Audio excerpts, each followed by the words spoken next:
aqui está aquele que vê, aquele que conhece, porque ele está dizendo assim: eu conheço as suas obras.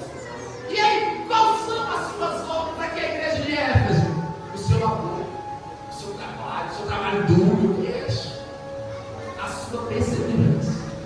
Eu conheço. Então Deus, ele vê, Deus, ele está vendo a sua perseverança, o seu esforço, a sua luta. Deus, ele vê, ele está dizendo assim: eu conheço. Ninguém pode ver, ninguém pode ver suas orações de madrugada, ninguém pode ver as suas orações de joelho, as suas lágrimas, mas ele está dizendo assim: eu conheço.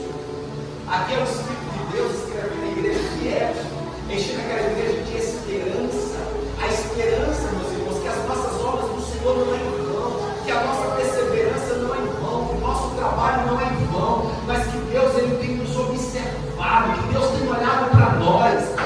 Eu orei tanto tempo, eu fiz tanto e não aconteceu, e não aconteceu o que eu queria. Deus, ele conhece a sua perseverança, Deus conhece o seu trabalho, a sua obra do Senhor não é em vão. Pode não ter acontecido isso, meu irmão, mas você está sendo acumulado de bênção. A Bíblia diz que o homem fiel será acumulado de bênçãos. E aí eu paro para pensar, né? O que é esse acumulado de bênçãos? O que é acumular?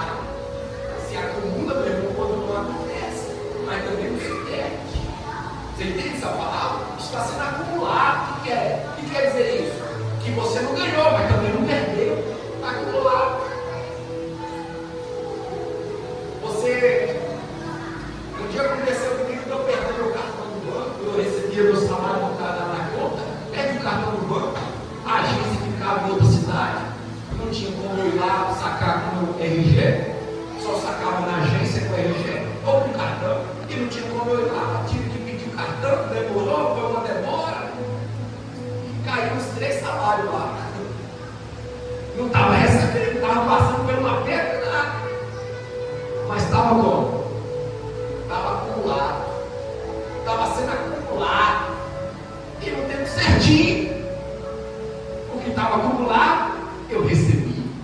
Então, quando a Bíblia diz: o homem fiel será acumulado de bênçãos, é que às vezes não vai acontecer na nossa hora, no nosso tempo, mas não quer dizer que a minha oração foi em vão, que a minha perseverança foi em vão, que o meu labor foi em vão.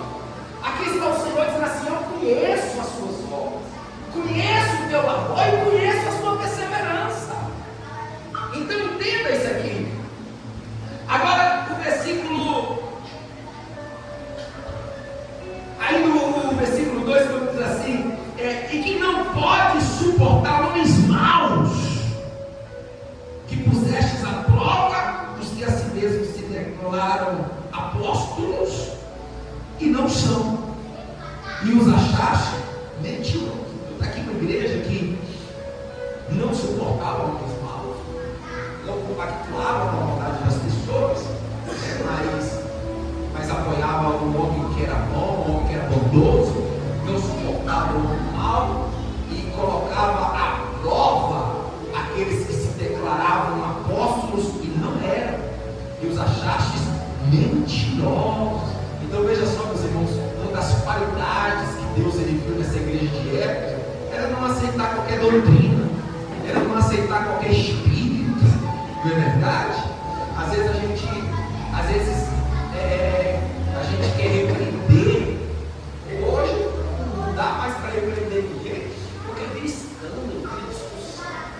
Mas muitas das vezes o problema não está na pessoa que está repreendendo, o problema não é que ninguém aceita mais ouvir repreensão. Ninguém aceita mais ouvir verdades, alegrias, não é verdade? Às vezes um pastor, alguém vai repreender outras pessoas. Hoje isso é uma coisa que tem que tomar muito cuidado hoje na internet. Vai repreender uma ação de um cantor, de um pregador, uma fala que foi mal falada, uma doutrina que foi errada, e aquela repreensão vira o quê? Uma discussão e uma polêmica e um escândalo. Muitas das vezes o problema não está naquele que repreendeu, está nas pessoas que não conseguem receber uma crítica. São pessoas irreverentes. A Bíblia diz que nos finais dos tempos os homens se tornariam irreverentes, sentiriam coceiras no ouvido ao ouvir a sã doutrina. A gente vê na Bíblia Paulo repreendendo Pedro, exortando severamente o apóstolo Pedro, e a gente não encontra nenhuma carta de Pedro rebatendo a Paulo. Ele recebe. Se ele não for, se aquilo não serviu, ele me repreendeu, ele sempre foi irmão. Tudo bem. Acolhe o que é bom e deixa passar o que não é. A repreensão não faz mal para ninguém. A repreensão nos edifica. Glória a Deus, capacita, depois modela. Mas ninguém aceita mais a repreensão. Um dia,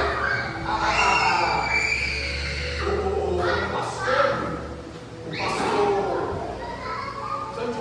foi o pastor Eliseu, ele repreendeu a cantora, aquela cantora Vitória, porque ela, quer dizer, ele corrigiu ela, porque ela, por fim,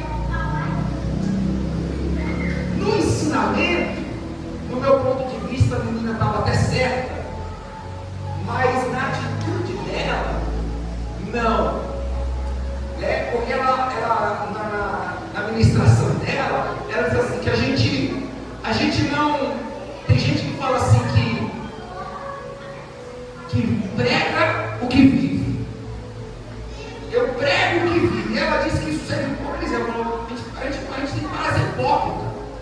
Porque a pessoa fala, eu prego o que eu vivo. Não, você não tem que pregar o que você vive. Você precisa viver o que prega. Acho que falou uma coisa assim. Ou ela disse que tem que pregar e se esforçar para viver. Enfim, eu sei que ela não quer errado falar que a gente prega o que vive. E aí o pastor Eliseu corrigiu ela, falou que ela estava errada e que ele vivia e que ele pregava o que vivia e que vivia o que pregava e não sei o que aí aquela cantora fez um vídeo, a Vitória fez um vídeo sorrindo, zombando da cara do pastor, falando que ele não estava nem se importando com o que ele estava falando. Quer dizer, são pessoas e essas aí, esses são os nossos ídolos, viu? Os ídolos da igreja são esses. O deboche da criança, menina, né? Menina, debochando do pastor, zombando, dando gargalhada, uma infantilidade absurda. São os nossos erros. Que saudade quando os nossos mestres, aqueles que atraíam as multidões, eram homens como Pedro.